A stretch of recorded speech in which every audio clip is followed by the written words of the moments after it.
किसी घने वन में एक बहुत बड़ा शेर रहता था। वह रोज शिकार पर निकलता और एक ही नहीं, दो नहीं, कई कई जानवरों का काम तमाम कर देता।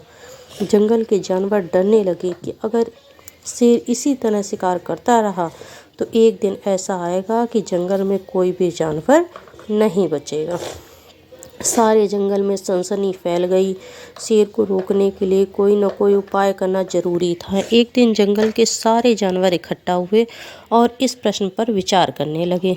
अंत में उन्होंने तय किया कि वे सब शेर के पास जाकर उनसे इस बारे में बात करें। दूसरे दिन जानवरों के एक दल शेर के पास पहुंचा। उनके अपनी ओर आते देख शेर घबरा गया और उसने गरज कर पूछा, क्या बात है, तुम सब यहाँ क्यों आ रहे हो? जानवर दल के नेता ने कहा, महाराज, हम आपके पास निवेदन करने आए हैं। आप राजा हैं और हम आपकी प्रजा। जब आप शिकार करने निकलते हैं तो बहुत जानवर मार डालते हैं। आप सबको खा भी नहीं पाते। इस तरह से हमारी संख्या कम होती जा रही है। अगर ऐसा ही होता रहा तो कुछ ही दिनों में जंगल में आपके सिवाय और कोई भी नहीं बचेगा। प्रजा के बिना राजा भी कैसे रह सकता है? यदि हम सभी मर जाएंगे, आप भी राजा नहीं रहेंगे। हम चाहते हैं कि आप सदा हमारे राजा बने रहें।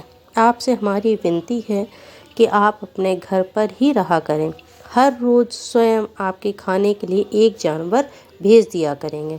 इस तरह से राजा और प्रजा दोनों ही चैन से रह सकेंगे। शेर को लगा कि जानवरों की बात में सच्चाई है।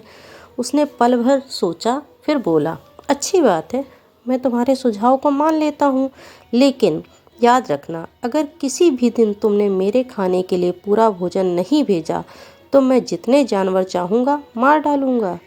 जानवरों के पास तो और कोई चारा नहीं, इसलिए उन्होंने शेर की शर्त मान ली और अपने अपने घर चले गए। उस दिन से हर रोज़ शेर के खाने के लिए एक जानवर भेजा जाने लगा। इसके लिए जंगल में रहने वाले सब जानवरों में से एक एक जानवर बारी बारी से चुना जाता था। कुछ दिन बाद खरगोश की बारी भी आ गई। शेर के भोजन के लिए एक नन्हे से खरगोश को चुना गया। वह खरगोश जितना छोटा था उतना ही चतुर भी था। उसने सोचा, बेकार में शेर के हाथों मरना मूर्खता है।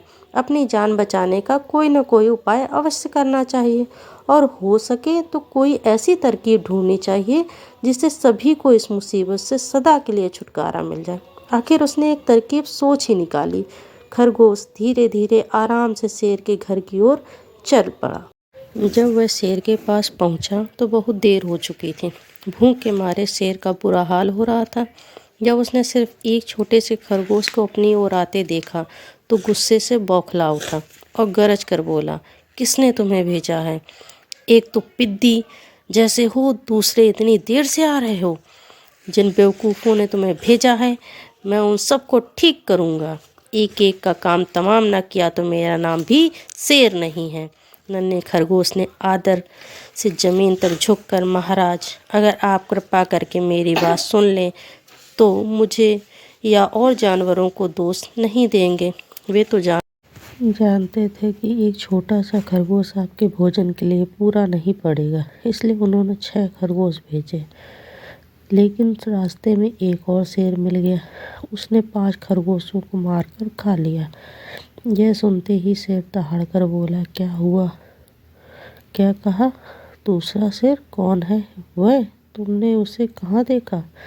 महाराज, वह तो बहुत ही बड़ा शेर है। खरगोश ने कहा, वह जमीन के अंदर बनी एक बड़ी गुफा में से निकला था।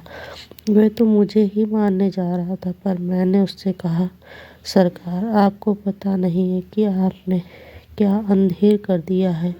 हम सब अपने महाराज के भोजन के लिए जा रहे थे, लेकिन आपने उनका सारा खाना खा लिया। हमारे महाराज ऐसी बातें सहन नहीं करेंगे। वे जरूर ही आकर आपको मार डालेंगे। इस पर उसने पूछा, कौन है तुम्हारा राजा? मैंने जवाब दिया, हमारा राजा जंगल का सबसे बड़ा शेर है। महाराज मेरे ऐसा कहते ही वह गुस्से से लाल पीला होकर बोला, बेवकूफ़, इस जंगल का राजा सिर्फ मैं हूँ। यहाँ सब जानवर मेरी प्रजा हैं। मैं उनके साथ जैसा चाहूँ वैसा कर सकता हूँ। जिस मूर्ख को तुम अपना राजा कहते हो, उस चोर को मेरे सामने हाजिर करो, मैं उसे बताऊंगा कि असली राजा कौन है। महाराज, इतना कहकर उस शेर ने आपको लिवाने के लिए मुझे यहाँ भेज दिया। खरगोश की बात सुनकर शेर को बड़ा गुस्सा आया और वह बार बार गरजने लगा। उसकी भयानक गरज से सारा जंगल दहलने लगा। मुझे फौरन उस मोर का पता बताओ, शेर ने दहाड़ कर कहा। जब तक मैं उसे जान से न मार दूंगा मुझे चैन नहीं मिलेगा। बहुत अच्छा महाराज, खरगोश ने कहा।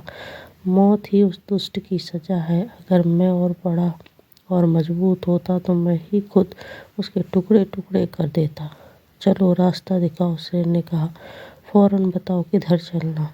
इधर आइए महाराज। इधर खरगोश रास्ता दिखाते हुए शेर को एक कुएं के पास ले गया और बोला, महाराज, वह दुष्ट शेर जमीन के नीचे किले में रहता है, जरा सावधान रहिएगा।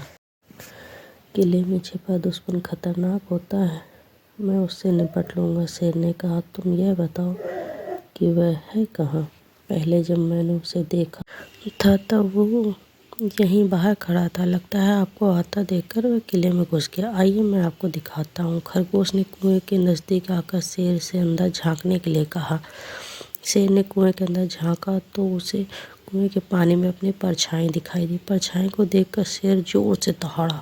कुएं में अंदर से आती हुई अपनी ही दहाड़ की गूंज सुनकर उसने समझा कि दूसरा शेर भी दहाड़ रहा है। दुश्मन को तुरंत मार डालने के इरादे से वह फौरन कुएं में कूद पड़ा। कूदते ही पहले तो वह कुएं की दीवार से टकराया, फिर धड़ाम से पानी में गिरा और डूबकर मर गया। इस तरह चतुराई से शेर से छुट्टी पाकर नन्हा खरगोश घर लौटा। उसने जंगल के जानवरों को शेर के मारे जाने की कहानी सुनाई। दुश्मन के मारे जाने की खबर से सारे जंगल में खुशी फैल गई। जंगल के सभी जानवर खरगोश की जय जयकार करने लगे। कहानी से हमें क्या सीख मिलती है? घोर संकट की परिस्थितियों में भी हमें सूझबूझ और चतुराई से काम लेना चाहिए और आखिरी दम तक प्रयास करना चाहिए।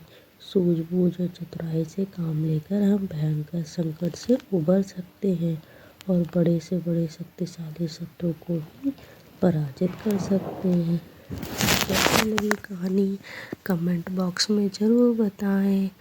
Bye bye, take care. फिर मिलते हैं नेक्स्ट ब्लॉग।